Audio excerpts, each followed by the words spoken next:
comienza el programa A través de la Biblia, un espacio de estudio y reflexión de la palabra de Dios en voz del hermano Claudio Bravo. Acompáñenos y viajemos juntos a través de la Biblia.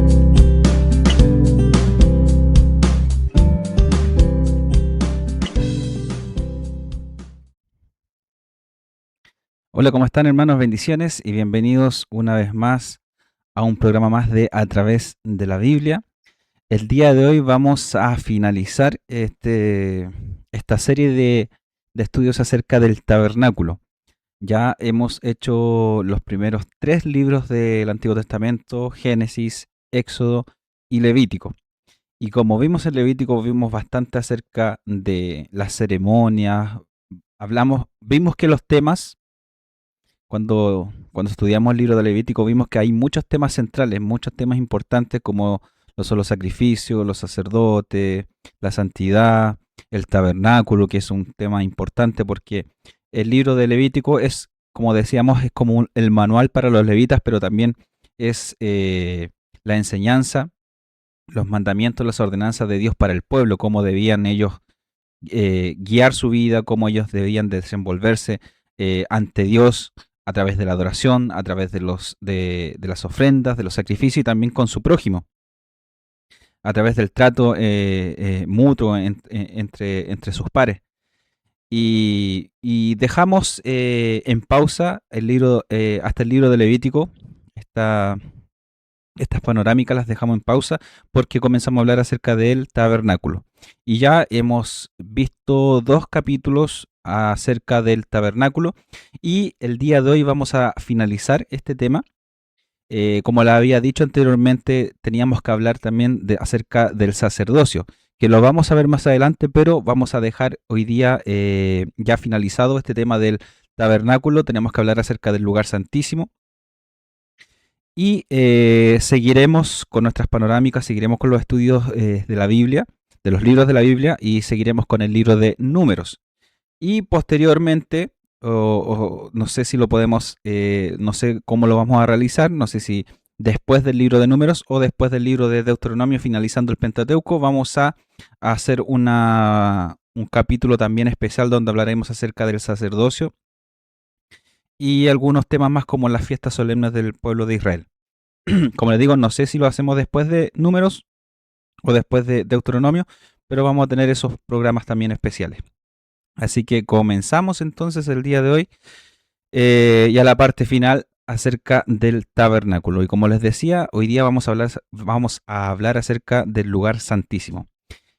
Pasando por el atrio, dirigiéndose hacia el lugar santo, nos encontramos un velo que separa, una cortina que separa el lugar santo del lugar santísimo, del santo de los santos. Y cuando el sumo sacerdote, traspasaba esta cortina, este velo, se encontraba con el lugar más santo. Por eso es que se le llama el lugar santísimo, el lugar más santo de esta tienda, del tabernáculo, porque allí moraba la presencia de Dios. Ahí vemos que la presencia de Dios estaba ahí presente. Podemos decir físicamente presente, visiblemente presente, aunque no vemos a Dios de forma física, como un cuerpo humano, sino que vemos que la gloria de Dios, la presencia de Dios, que se manifestaba a través de una nube espesa como fuego, estaba allí en el lugar santísimo. Por eso, cuando el sumo sacerdote entraba al lugar santísimo, él estaba, podemos decir de forma figurada, cara a cara frente a Dios, porque allí moraba la presencia de Dios. Entonces este era el lugar más importante del tabernáculo, como les dije, y recapitulando un poquito lo que vimos las semanas anteriores, los capítulos anteriores. El oferente llegaba hasta el atrio donde se realizaban los sacrificios. Allí podía participar el que entregaba su sacrificio, el oferente, el pecador que llevaba su ofrenda, podía participar de la ceremonia del sacrificio, dándole realce a la importancia de que él entregara ese sacrificio para expiar sus culpas, y también para dar a entender esa gravedad del pecado que que estaba sobre él, estaba sobre sus hombros, y que ahora este animal inocente tenía que cargar con estos pecados para que así Dios pudiera perdonar sus pecados o reconciliarse con el hombre, tener esta comunicación con el hombre, esta reconciliación o esta amistad con el hombre, porque realmente los sacrificios, las ofrendas, no tenían la finalidad del perdón de los pecados, sino que era un sistema temporal que permitía al hombre poder estar en paz con el Señor. Pero los pecados no eran perdonados. Eso ya lo vemos a través del sacrificio de Cristo. Pero este sistema protegía al hombre, le daba la oportunidad de poder acercarse a Dios, de poder tener comunión con Dios, de poder santificarse y de ser consciente de su pecaminosidad, ser consciente de la gravedad del pecado y la santidad de Dios. Entonces vemos que el oferente llegaba hasta el atrio, pero después los sacerdotes quienes ministraban en el tabernáculo podían ya acceder ya al lugar santo donde estaban, ¿se acuerdan? Bueno, en el atrio estaba el altar del holocausto, la fuente de bronce, el lavacro, y en el lugar santo estaban el candelero de oro, la mesa de los panes de la proposición, y también estaba el altar del incienso. Pero el sumo sacerdote era quien podía entrar ahora al lugar santísimo. Y en el lugar santísimo encontramos también un mueble especial. En el atrio habían dos, en el lugar santo habían tres, y en el lugar santísimo había un mueble, un utensilio específico, y este era el arca del pacto o el arca de la alianza. Y este era el lugar más sagrado, como les decía, en el tabernáculo y obviamente para el pueblo de Israel, para las tribus de Israel. El lugar santísimo, y lo que contenía el lugar santísimo era el arca del pacto.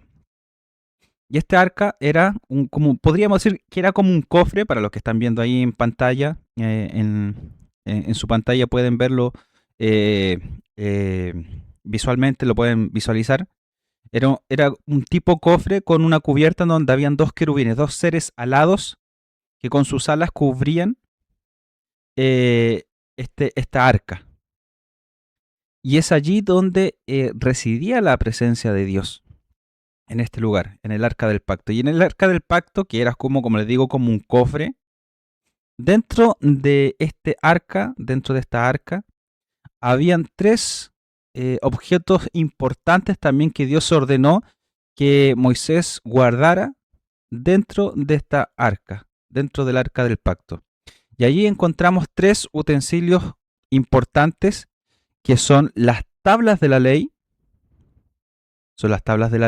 los 10 mandamientos, una copia de los 10 mandamientos, porque recuerden que Moisés subió y después cuando regresa, después de estar 40 días, 40 noches en el monte Sinaí, regresa y el pueblo ya estaba adorando el becerro de oro. Lo que hace Moisés es se enfurece y quiebra las tablas de la ley. Luego Dios les da otra copia, y vuelve con las tablas de la ley. Entonces, dentro del arca estaban las tablas de la ley que representan la justicia divina, la justicia de Dios. También dentro del arca había otro objeto que era la vara de Aarón. La vara de Aarón. Ahí vamos a hablar un poquito de estos tres elementos, de estos tres objetos que tienen una importancia, un significado importante, tanto para el pueblo de Israel, pero también un simbolismo muy importante que nosotros lo vamos a ver, obviamente, como hemos dicho, reflejado o lo vemos tipificado en la persona de Cristo. Y también había otro objeto que estaba dentro del arca del pacto, que era el maná, un recipiente con el maná. Ahora, ¿por qué estaban estos objetos dentro de esta arca? Que era el arca del pacto, el lugar más importante, como les decía, dentro del tabernáculo. Y en primer lugar tenemos las tablas de la ley, que como les decía representan la justicia divina. Éxodo 25:16 dice: y pondrás en el arca el testimonio que yo te daré. Y Deuteronomio 10:1-5 nos dice que Moisés coloca las tablas dentro del arca.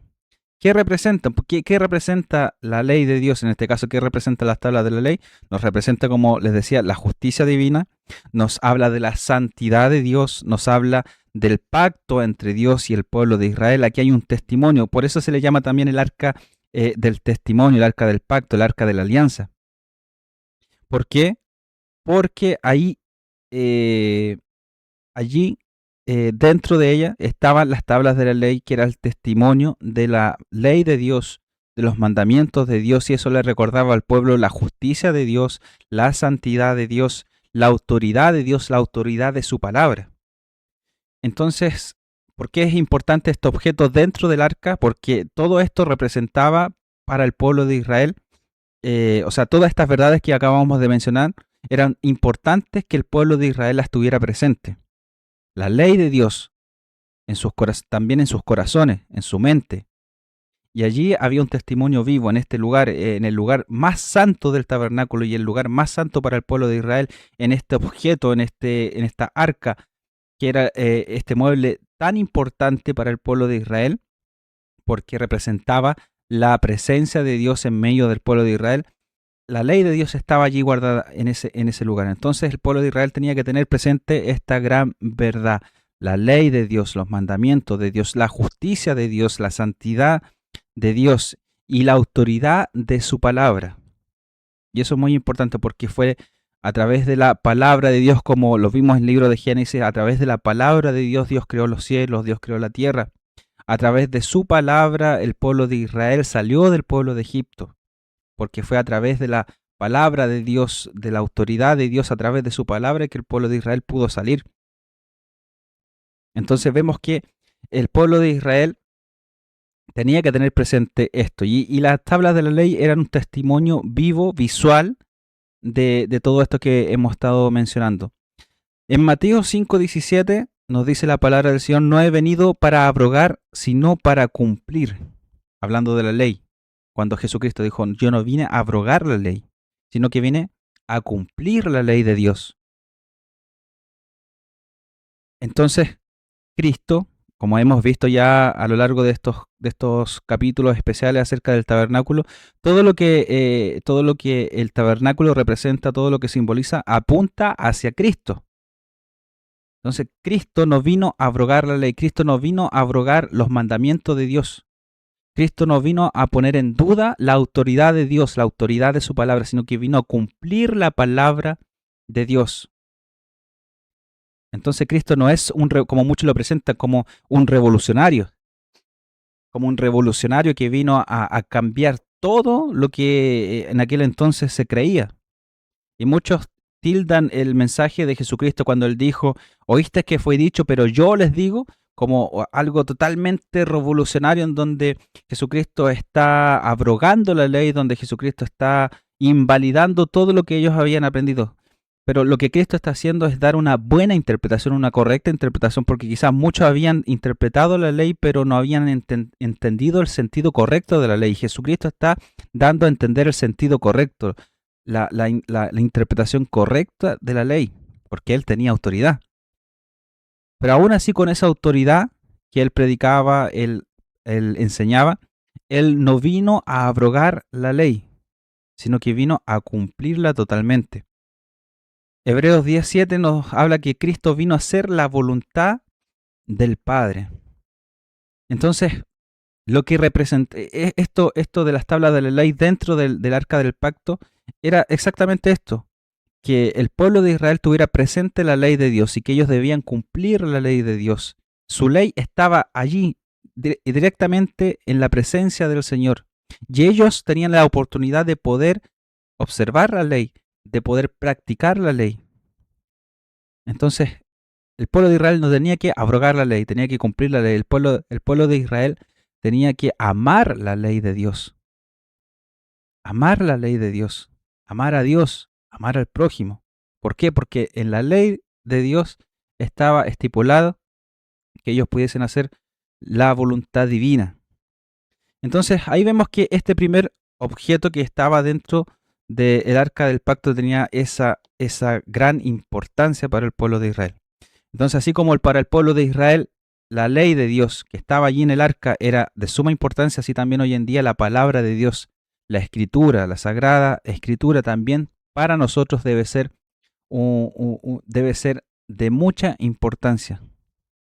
de vital importancia para nuestra vida. Por lo tanto, si Cristo no vino a abrogar la ley, si Cristo vino a cumplir la ley y Cristo vino a hacer la voluntad de Dios, también nos invita a nosotros poder hacer la voluntad de Dios. Ya, y estas tablas, quizá ya en aquel entonces la ley de Dios estaba en tablas de piedra. Ahora dice la palabra de Dios que Dios ha puesto en nuestros corazones su ley, su voluntad, sus mandamientos. Y nosotros como templo del Espíritu Santo debemos honrar la palabra de Dios. El otro objeto que encontramos dentro del arca del pacto era la vara de Aarón, que representa la autoridad sacerdotal. Vamos a ver un poquito el contexto de esto de la vara de Aarón. Y se lo quiero leer rápidamente para que podamos entender un poquito el contexto del por qué la vara de Aarón se encontraba en el arca del pacto. En primer lugar, tenemos que ver que esto es un acto milagroso. La vara de Aarón reverdeció. La vara era como el bastón, el báculo que Aarón tenía y por la cual se hicieron muchos milagros. La vara de Aarón fue la que se convirtió en serpiente cuando estaban frente a Faraón. Entonces, la vara de Aarón tenía un simbolismo muy importante. Hubo una rebelión en el pueblo de Israel en cuanto al liderazgo. Algunos hombres comenzaron a cuestionar el liderazgo de Moisés, a cuestionar el liderazgo de Aarón. Y aquí se produjeron varias rebeliones. Tras la rebelión de Coré, el pueblo de Israel comenzó a murmurar y quejarse contra la autoridad de Moisés y Aarón. Ese es el contexto, una rebelión. ¿Cuál fue la prueba? Dios ordenó que los líderes de las 12 tribus de Israel dejaran sus varas o bastones de madera secas, símbolos de autoridad, ¿ya? Dentro del tabernáculo, que lo dejaran dentro del tabernáculo, sus varas, sus báculos, que lo dejaran dentro del tabernáculo. La vara de Aarón representaba a la tribu de Leví. Esa fue la prueba, esa fue como la prueba de Dios para afirmar o confirmar el liderazgo de Aarón.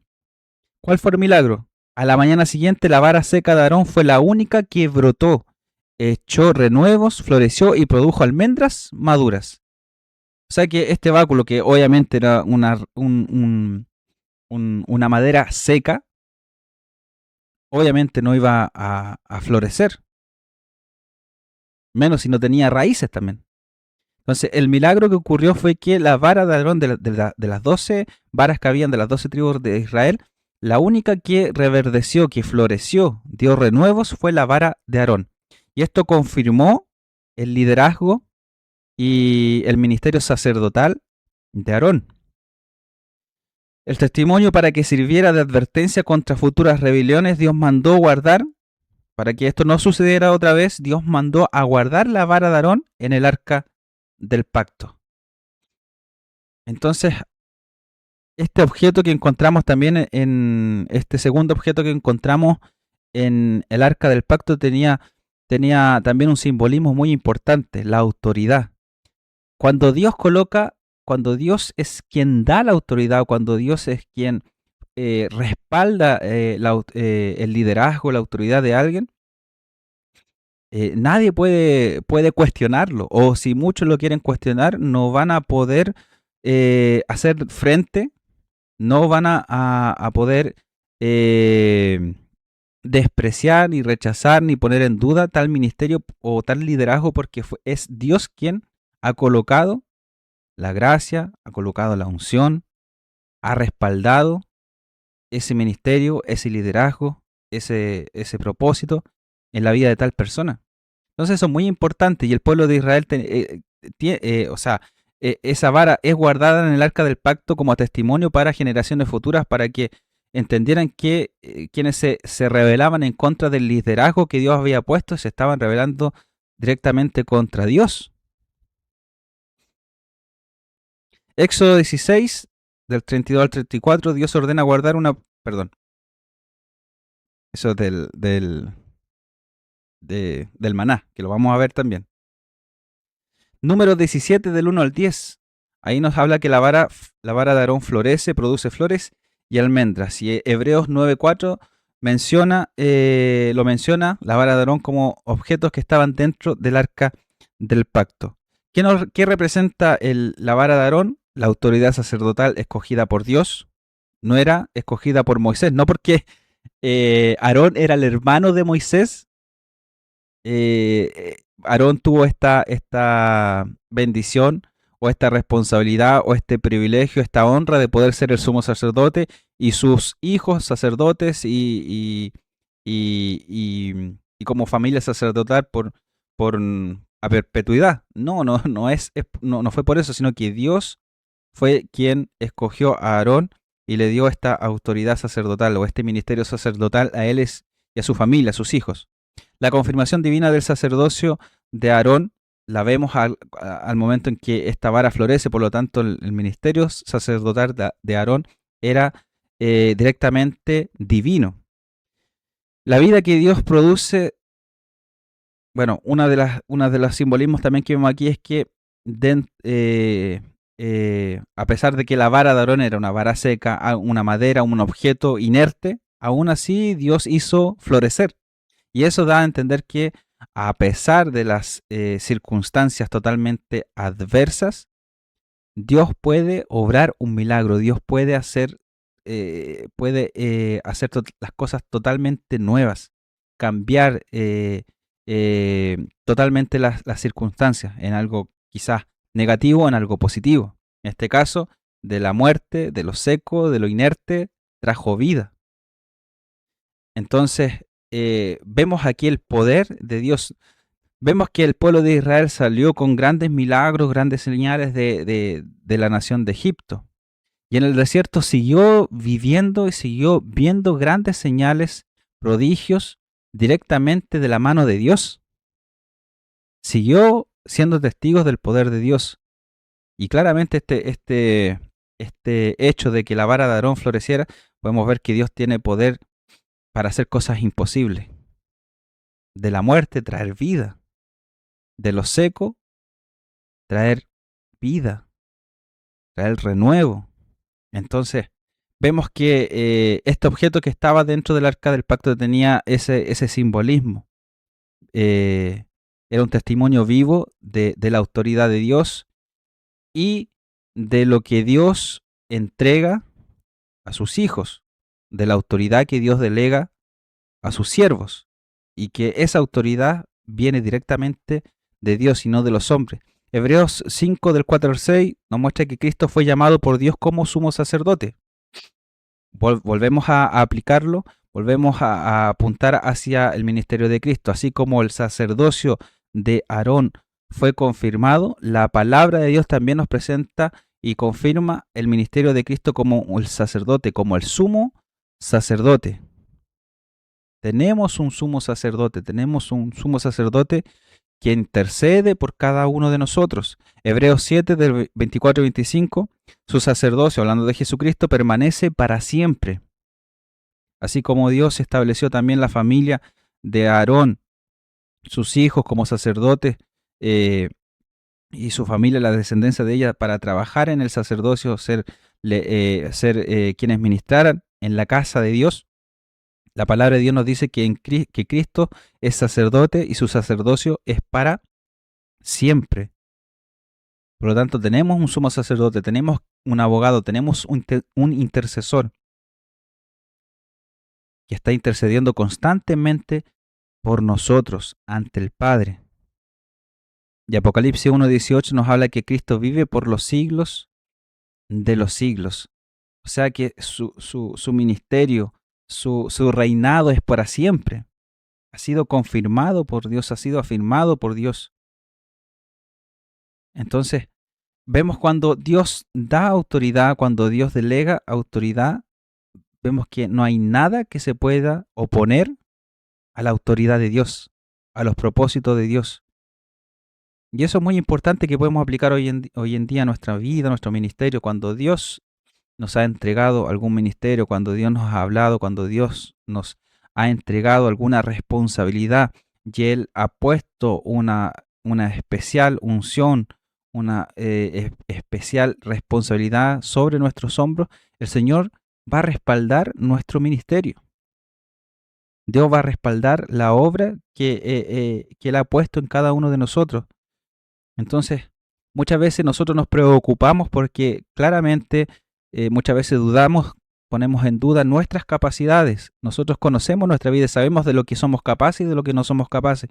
Y muchas veces Dios nos llama a hacer cosas que nosotros muchas veces reconocemos que no estamos capacitados para poder realizarlas. Pero es Dios quien ha puesto aquello en nuestra vida y Dios va a capacitarnos constantemente. Dios va a ser quien nos va a dar las habilidades, las capacidades, nos va a ir haciendo madurar cada día más, va a ir ayudándonos cada día más para poder cumplir con el propósito, con el ministerio que Él nos ha entregado a cada uno de nosotros. Y muchas veces nos vamos a ver también con oposición, muchas veces frente a lo que Dios nos ha entregado.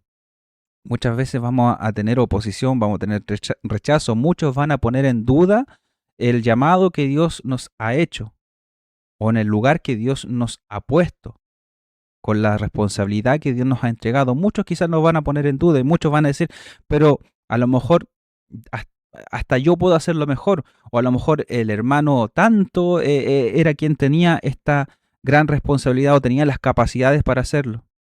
Entonces, muchas veces vamos a encontrar oposición, así como Aarón la tuvo, como Moisés la tuvo en el desierto. Pero Dios va a confirmar lo que Él ha puesto en nosotros. Dios va a confirmar el ministerio que Él nos ha entregado. Dios va a confirmar los propósitos, los proyectos que el Señor nos ha entregado.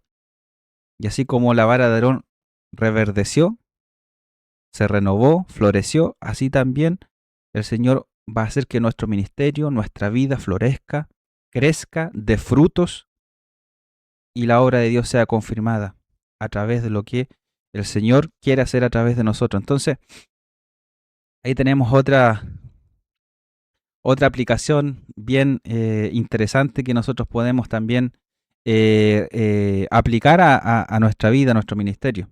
Entonces ya tenemos los dos objetos que estaban dentro, los dos primeros objetos que estaban dentro del arca, que son las tablas de la ley, la vara de Aarón, y finalmente también había otro objeto que era el maná. Había un recipiente con maná. Recuerden que el maná era ese alimento que Dios le entregó durante los 40 años que el pueblo de Israel estuvo en el desierto, que era una especie de pan que ellos comían todos los días, ¿ya? Caía como en el rocío de la mañana, caía como una especie como de nieve. El libro de Números nos dice que era como unas hojuelas. Y este producto, que la palabra maná significa ¿qué es esto? ¿Ya? Esa es la palabra maná. ¿Qué es esto? Era lo que ellos comían como pan, como el pan diario. Porque esto caía todos los días y ellos tenían que recoger la porción justa y necesaria para el día. Si ellos querían guardar para el otro día, esto se agusanaba. Y el día viernes, podríamos decirlo así, el día viernes ellos tenían que sacar una doble porción porque el día sábado era el día de reposo, por lo tanto ellos tenían que sacar una doble porción. Y al otro día, eso que se había guardado para el día sábado no estaba gusanado. ¿Qué es lo que quería dar a entender Dios con esto? Que el pueblo de Israel tenía que confiar en la provisión de Dios, que Dios le iba a dar lo justo y lo necesario, que Dios iba a proveer para sus necesidades y que ellos no tenían que estar afanosos, como le dice a Marta, no estés afanosa, afanada estás. Cada día trae su propio afán, por lo tanto Dios le está dando a entender al pueblo de Israel que Dios era quien se iba a encargar de sus necesidades cuando ellos estuvieran en el desierto. Y así fue. No les faltó pan, no les faltó agua, no les faltó alimento. De hecho, hubo alimentos en demasía, o sea, en abundancia. En algún momento el pueblo de Israel se cansó de comer maná y quería comer carne. Dios le mandó codornices, hasta 1,5 metros de codornices, que decía hasta se le salía por las narices de tanto que comían. Dios quería dar a entender al pueblo de Israel que Él los iba a sustentar, y así fue. Y por eso también encontramos una vasija con el maná ahí, en el arca del pacto, como testimonio de que Dios fue su provisión durante todo ese tiempo en el desierto. ¿Qué nos enseña esto también? Ahora sí, Éxodo 16, versículo 32 y 34, que mandó el Señor. Dios ordena guardar una porción del maná delante del Señor. Hebreos 9:4 menciona la urna de oro con el maná dentro del arca. ¿Qué representa este objeto dentro del arca? La provisión sobrenatural de Dios. Sobrenatural. Esto nosotros ya estamos acostumbrados a hablar acerca del maná, sabemos el contexto. Por lo tanto, muchas veces no le damos tanta importancia. Pero esto era un milagro sobrenatural. Era un acto sobrenatural de Dios y que el pueblo de Israel lo vivió todos los días de su vida durante los 40 años de peregrinación en el desierto. Tanto sí que fue algo tan normal para el pueblo de Israel. Pero si nosotros nos ponemos a pensar, era algo totalmente fuera de la lógica que esto ocurriera. Dios creó un alimento especial para ellos durante su peregrinación en el desierto. Dios les creó algo que hoy en día no existe. Hoy en día no lo podemos ver. Hoy en día nadie puede decir, esto era el maná, esto era lo que comía el pueblo de Israel. Porque fue algo que Dios preparó exclusivamente para el pueblo estando en el desierto. Y Dios ordenó que guardaran una urna de oro, como dice el libro de Hebreos, con una porción de maná, como testimonio de la provisión sobrenatural de Dios para el pueblo de Israel. También que representa su fidelidad para sostener a su pueblo en el desierto. No le faltó agua, no le faltó el pan, no le faltó nada, porque Dios proveyó para sus necesidades. Jehová Jireh, Jehová proveedor. Y eso que nos enseña a nosotros también, que el Señor también provee para nuestras necesidades. Juan 6, 32 al 35 nos dice acerca de Jesús. Jesús dice, yo soy el pan de vida. También lo hablamos cuando vimos el tema de este mueble, la mesa de los panes de la proposición, que tenía 12 panes que representaban las 12 tribus de Israel, y hablaban también de la provisión de Dios y de esa comunión con Dios. Y la palabra de Dios nos dice que Cristo es nuestro pan. Cristo es el pan de vida que descendió del cielo. Pero haciendo referencia directa aquí, Jesucristo le dice, yo soy el pan de vida que descendió del cielo. Cristo es el verdadero pan descendido del cielo. San Juan 6, del 48 al 51. Vuestros padres comieron el maná en el desierto y murieron, perecieron, les dijo Jesucristo. Pero yo les daré una verdadera comida, una verdadera bebida. Yo soy el pan de vida que descendió del cielo.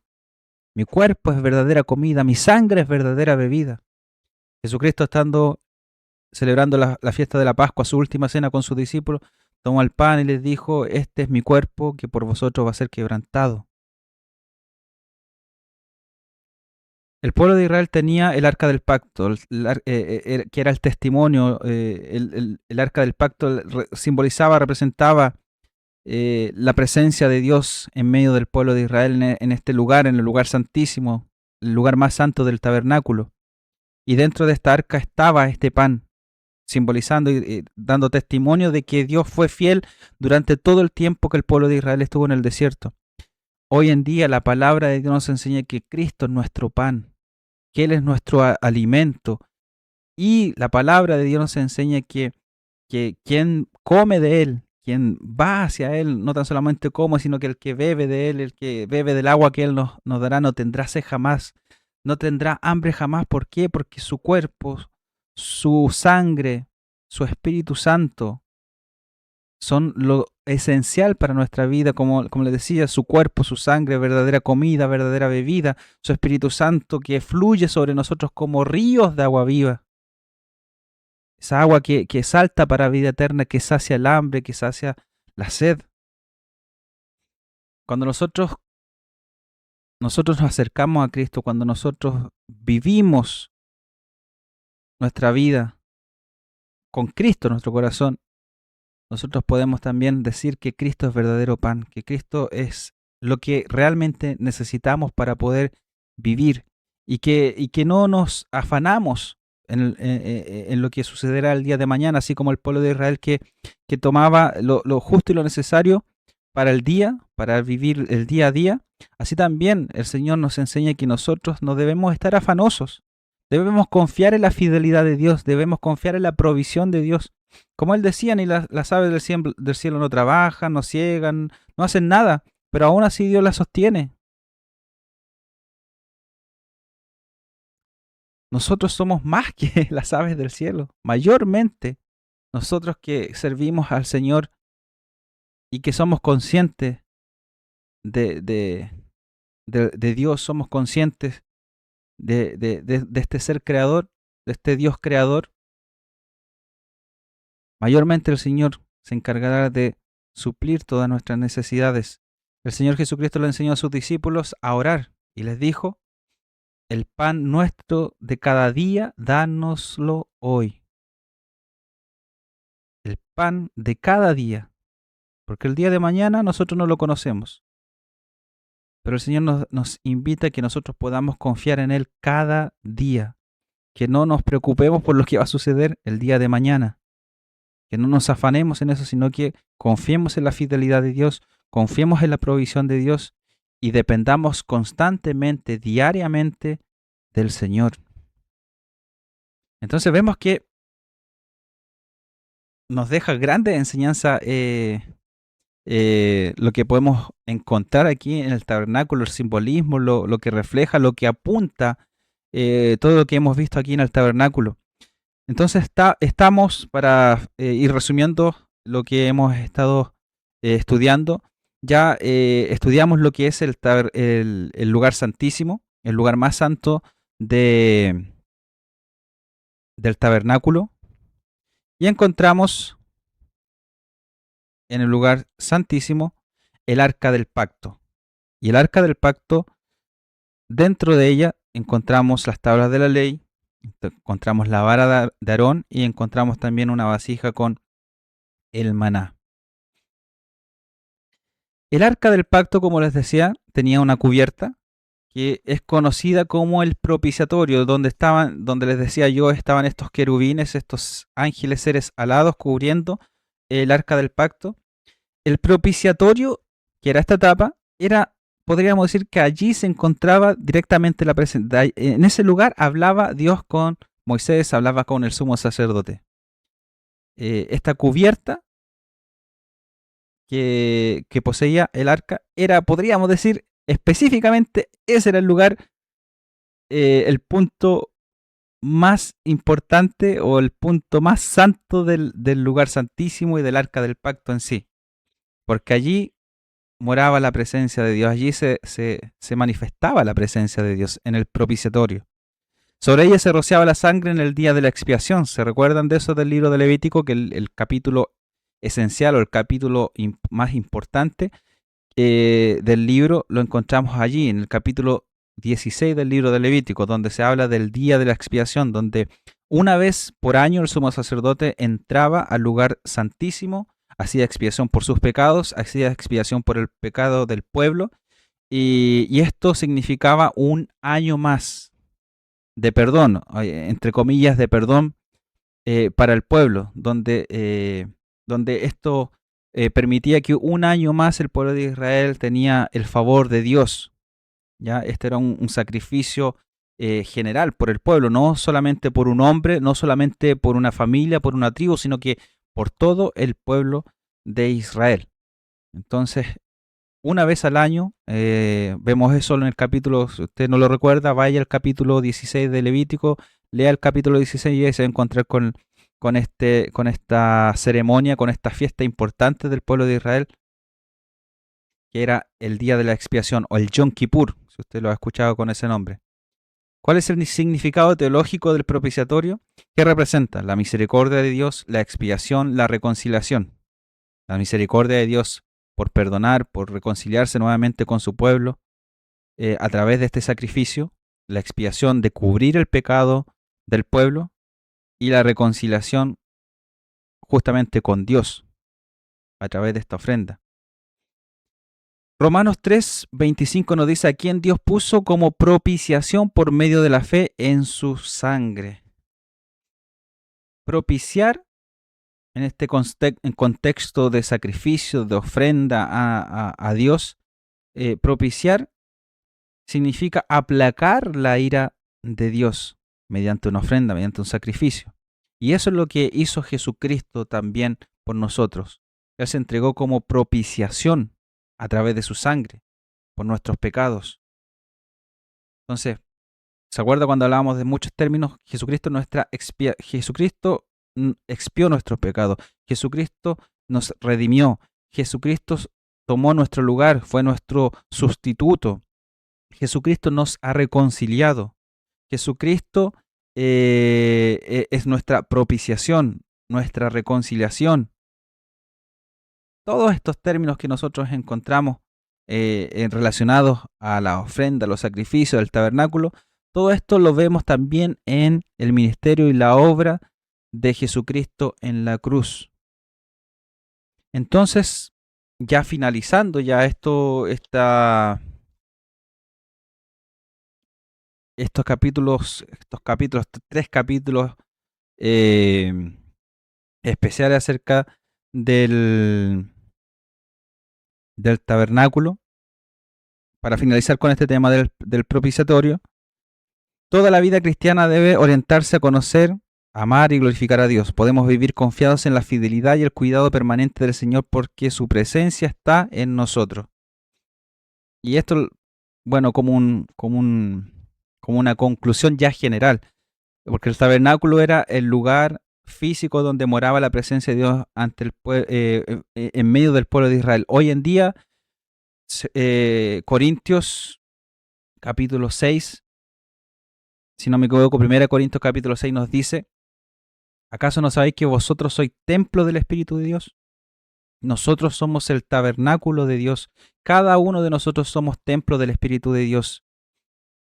Y ahora ya no necesitamos de estos elementos físicos, no necesitamos acudir a los simbolismos, a imágenes, todo esto que para el pueblo de Israel fue necesario porque esto apuntaba hacia la obra y ministerio de Jesucristo, hacia la persona de Jesucristo. Hoy en día, Cristo se nos ha revelado.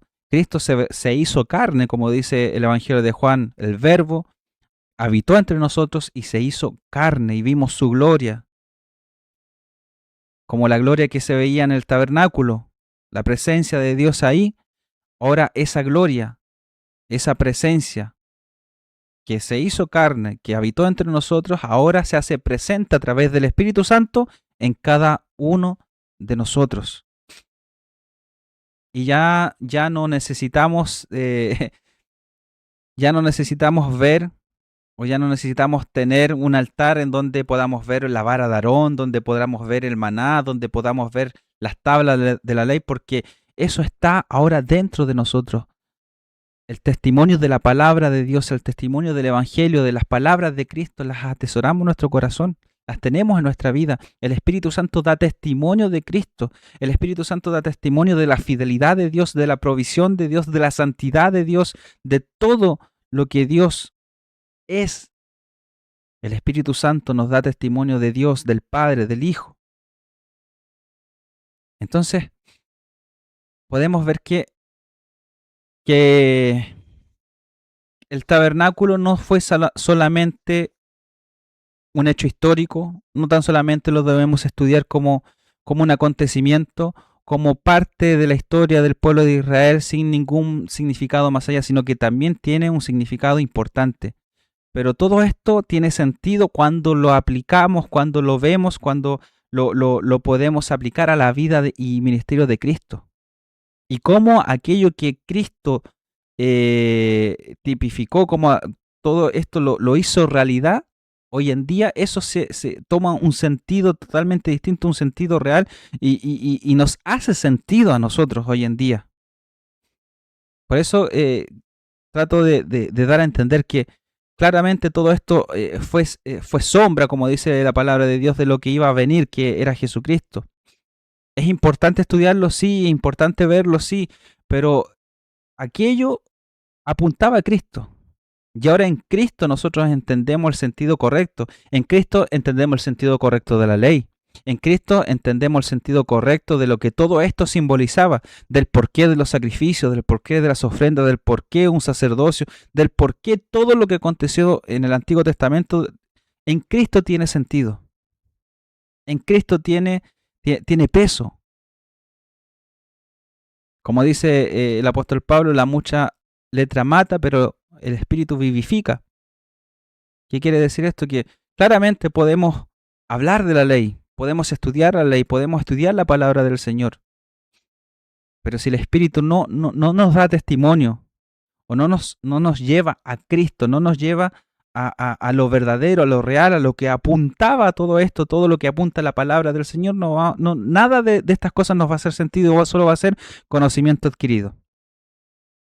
Entonces, ¿por qué menciono esto? Porque hoy en día está muy de moda hablar de Israel, por ejemplo, hablar del pueblo de Israel, tener una bandera israelita dentro de los templos cristianos, evangélicos. De tener estas imágenes como la menorá, como el candelero de oro, de tener algunas representaciones de las tablas de la ley, representaciones de la vara de Aarón, representaciones del maná, representaciones del tabernáculo, y muchas veces nos quedamos con el símbolo, nos quedamos con estas cosas, pero esto no nos lleva hacia lo real, hacia el espíritu verdadero, que es Cristo. Muchas veces nos quedamos con el simbolismo y no con lo que realmente significa o no lo que realmente apunta. Y como hemos dicho muchas veces, ¿a quién apunta la palabra de Dios? A Cristo.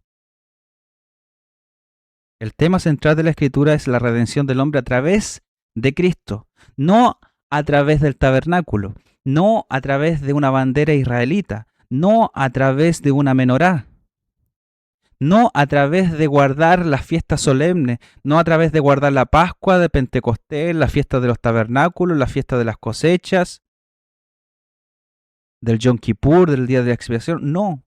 Todos estos eran símbolos. Todas estas era la preparación para la manifestación del Redentor.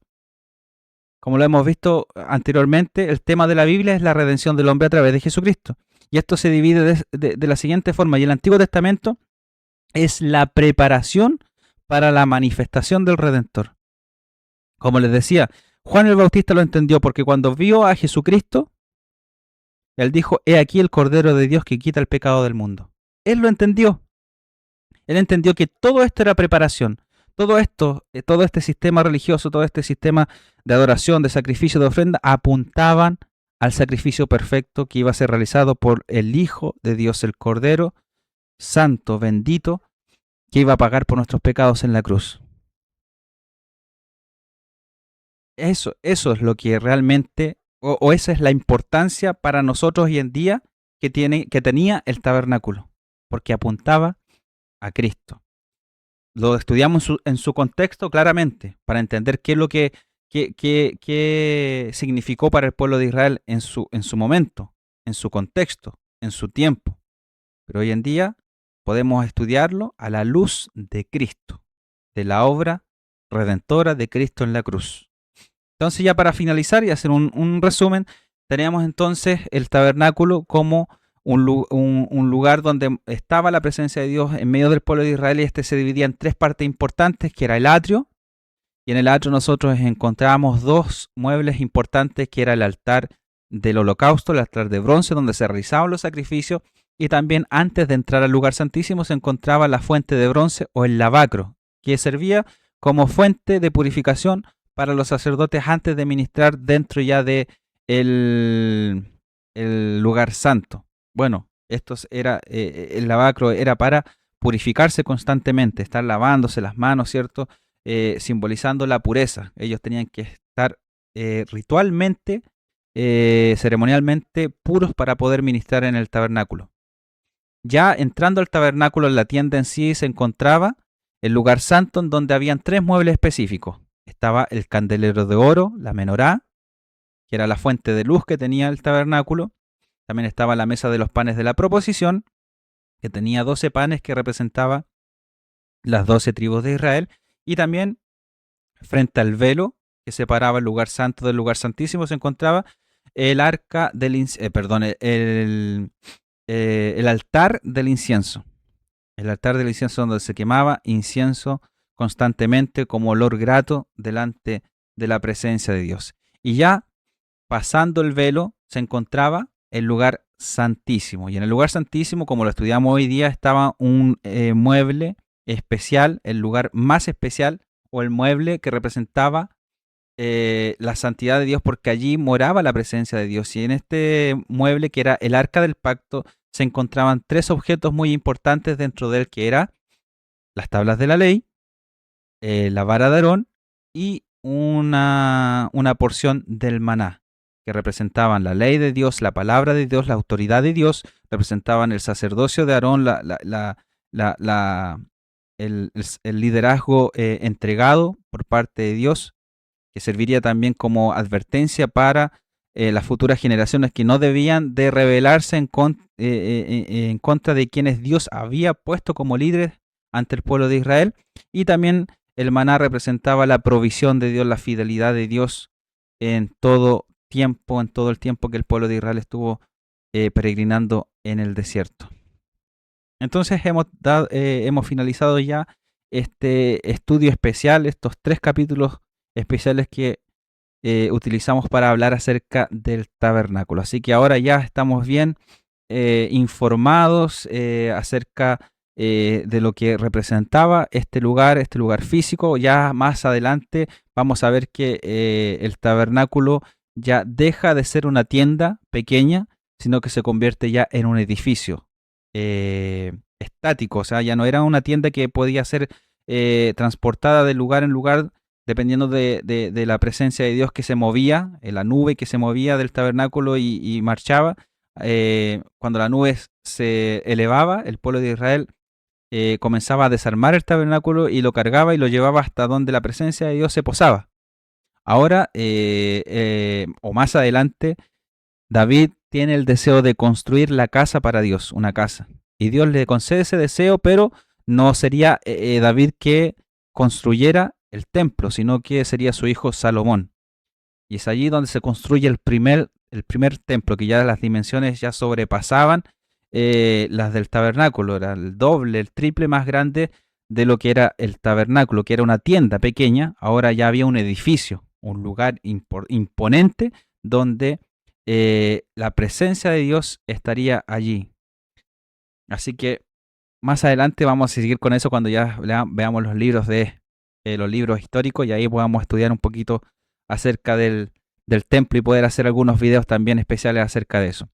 Bueno, les dejo la invitación para que nos pueda sintonizar, para que nos pueda ver en un próximo capítulo más. Vamos a seguir en nuestra panorámica, vamos a seguir en nuestro viaje ya estudiando el libro de Números y Deuteronomio, para ya estar finalizando esta primera sección del Antiguo Testamento, que es el Pentateuco, los primeros 5 libros de Moisés. Les dejo la invitación y que el Señor les bendiga.